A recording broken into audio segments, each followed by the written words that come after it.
देख रहा है कि आज से 10 वर्ष पहले एक परिवार छोड़ गया था। उनको पहले इतना कष्ट था, गिनती नहीं हुए। 3 वर्ष 4 वर्ष वो भक्ति में रहे, तो सारे सुख हो गए।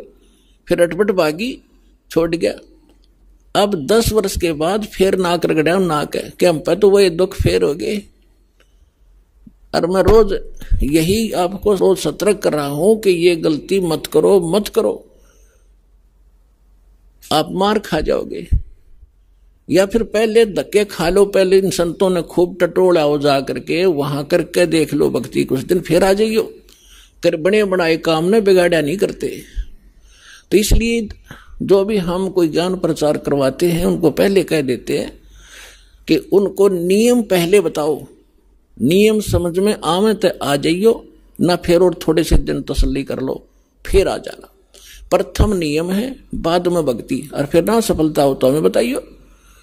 तो हम मार खाते अपनी गलती से। सतगुरु के दरबार में कमी कहेगी ना, अनसा मौज नहीं पावता तेरी चूक चाकरी मां। परमेश्वर कबीर जी की डिक्शनरी में इम्पॉसिबल वर्ड नहीं है। हम उससे लाभ नहीं प्राप्त कर पा रहे हैं तो कहते हैं आपकी कोई चूक चाकरी में।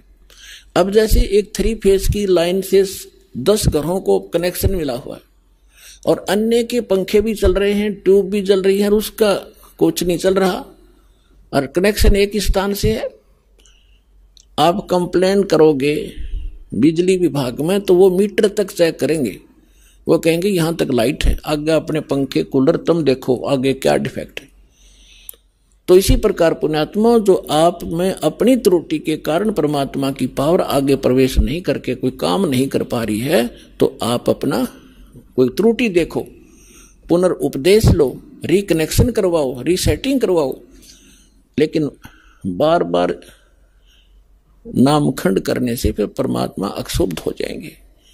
ठीक है, हम ऐसे समाज में आप रह रहे हो अभी तो, जिसमें एक भक्त नाम लेके जाता है और घर वाले सारे विरोधी होते हैं, तो मालिक को पता है कि बच्चे को मजबूर भी कर सकते हैं। थोड़ी बहुत दिन ये संघर्ष करने में पक्का होगा, तब तक उसको नामखंड हो जाता है। तो ऑप्शन बनाया है कि उसको अपना दोबारा उपदेश ले, रीउपदेश ले, उसको रिकनेक्ट करवाएं और फिर मालिक साथ देगा। दृढ़ हो। कबीर साहब कहते हैं सतना छोड़े सूरमा, सत छोड़े पतजा, और सत